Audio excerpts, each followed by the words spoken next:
Welcome, everyone. We have the Mezco Mighty Morphin Power Rangers White Ranger.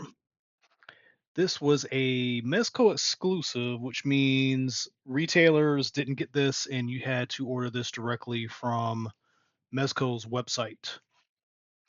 Also, a lot of times when they do these exclusives, they ship almost immediately, relatively speaking. So they're not pre orders, they're a product that is ready and staged in their warehouses. It still may take a while to get to you because of their, you know, logistics process, but normally an exclusive when you order it means you're going to get it within, a couple weeks. This was their second Power Ranger. First one was the Green Ranger, and around the same time they offered a pre-order for the rest of the Ranger cast for Mighty Morphin Power Rangers. So very cool. Getting into the packaging, this guy is going to come in a plastic bag. We'll go ahead and take that out.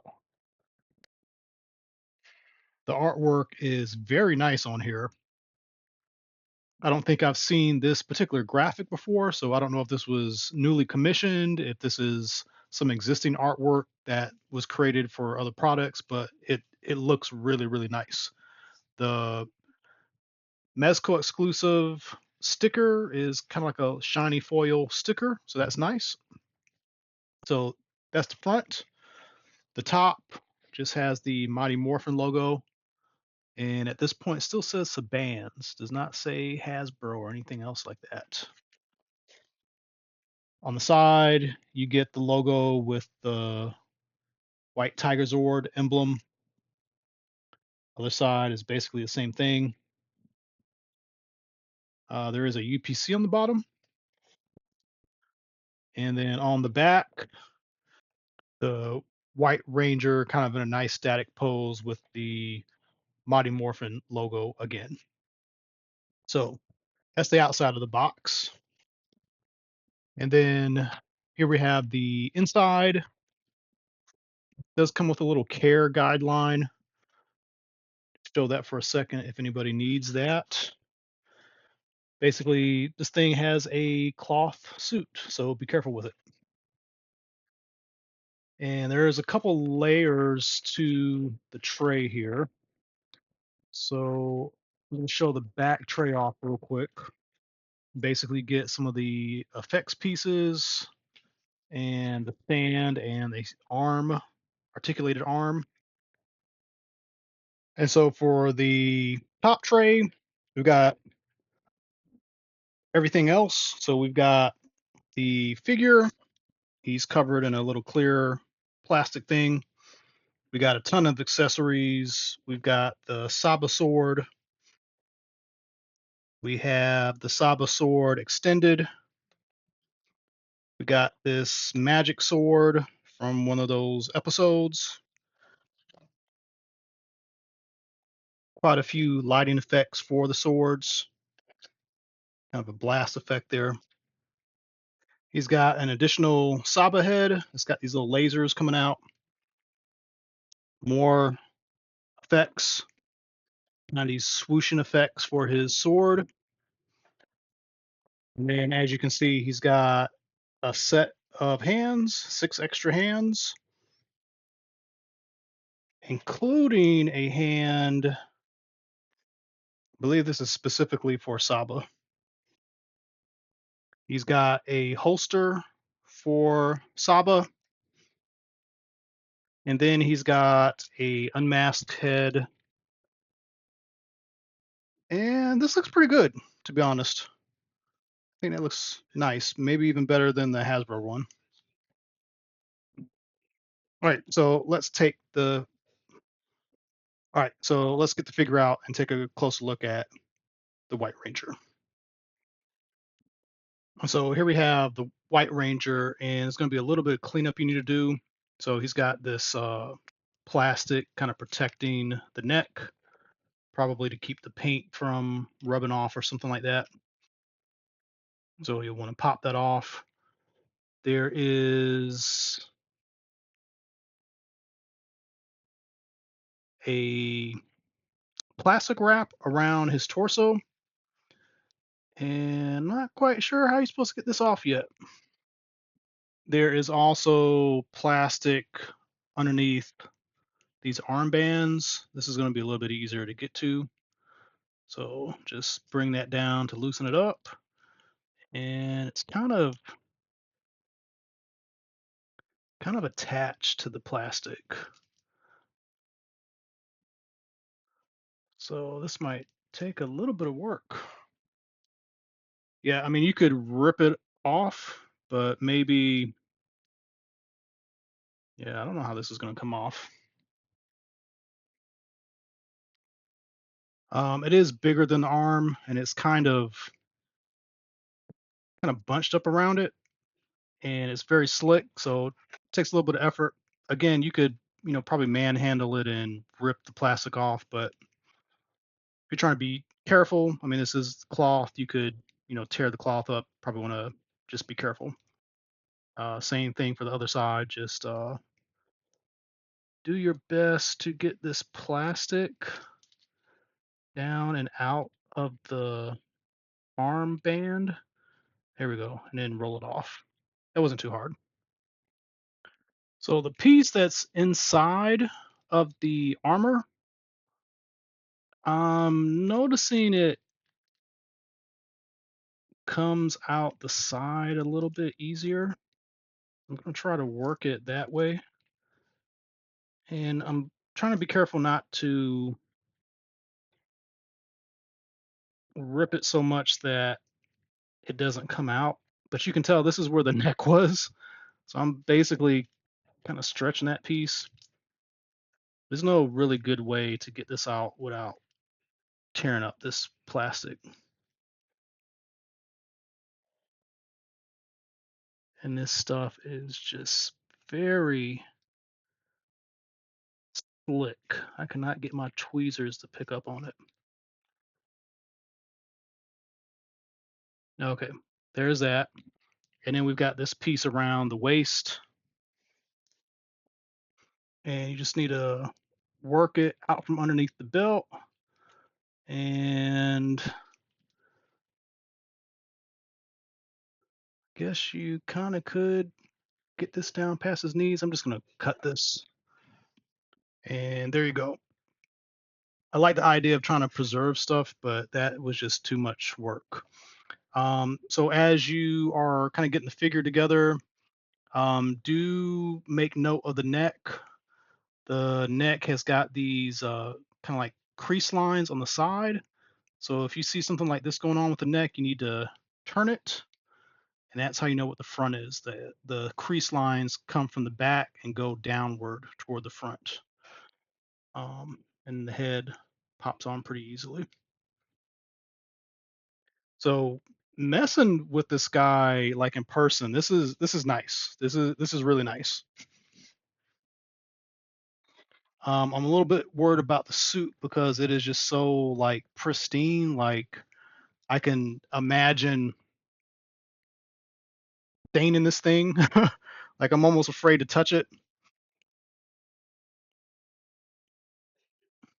But all that work I just did to get the plastic off, it hasn't damaged the suit at all, so that's nice. Some other quick observations. There's a lot of attention to detail, like the helmet has a seam line. It's got the little buckle and everything, like the real life human person that wore the costume had to, take this thing apart and buckle it at the bottom. That's pretty nice. The armor is rubberishly. It's not plastic, it's not rubber, but it is. Oh, let me take that back. It is rubber. It is pliable, so that's gonna definitely help with posing. The body is a nice medium build body, so not incredibly bulky like the original Mezco, but this is not Spider-Man either. So this is probably a similar body to most of the modern stuff that's coming out in the past couple years. So muscular, but not like scrawny. And for those who aren't accustomed to Mezco, and your mileage is going to vary, but because this guy has a helmet and not a human head, you get some really good articulation. Looking up, looking down is really good. As I showed earlier, you take the head off. There is a independent neck piece. It's got a ball joint going from the neck to the helmet, and then from the neck to the torso. There is an ab crunch. I don't know if it's a hinge or if it's a ball joint, but there is an ab crunch. The legs, basically universal joint is probably a either a ball joint or a disc hinge that works like a ball joint. There is thigh rotation. Uh, there is a double knee, double elbow also. The wrists are that Hot Toys, Mafex, Mezco style wrist peg.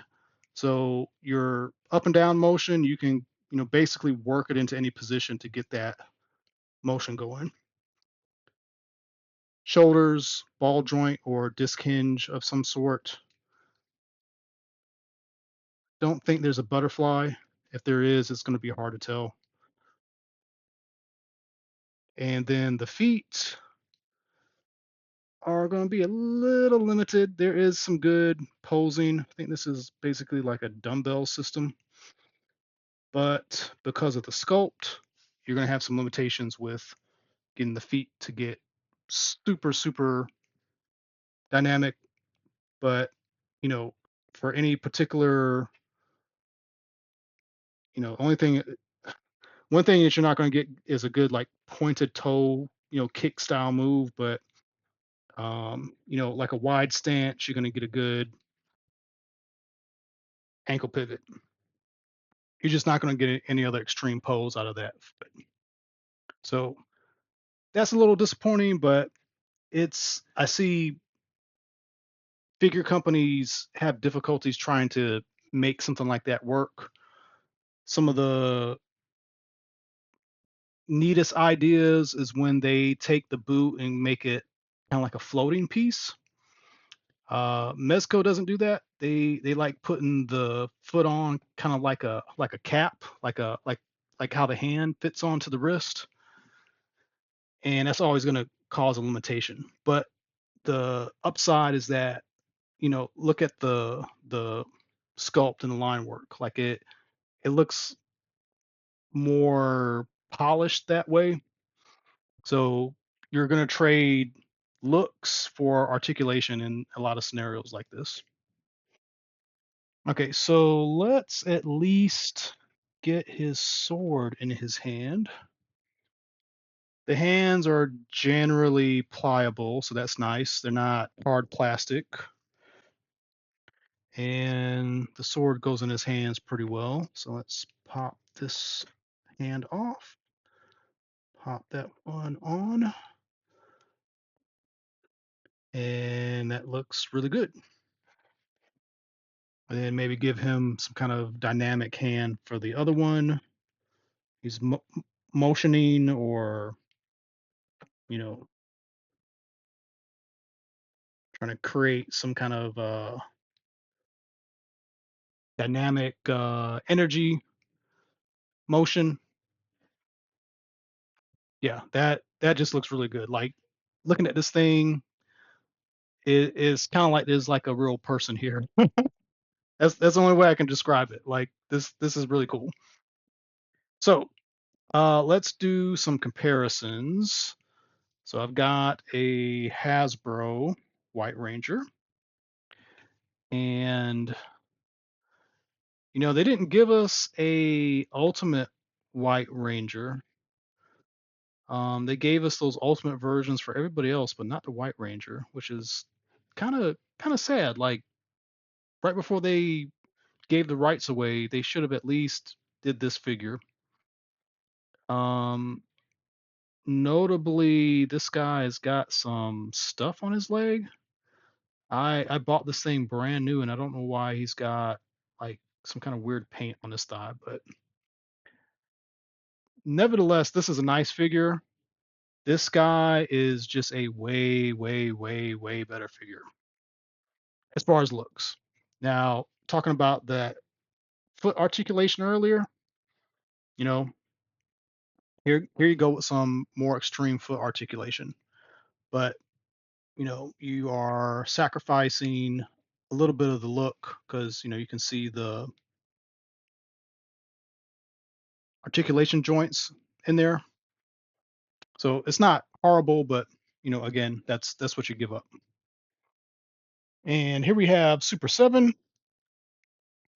This guy is much taller. Let me take his figure stand off.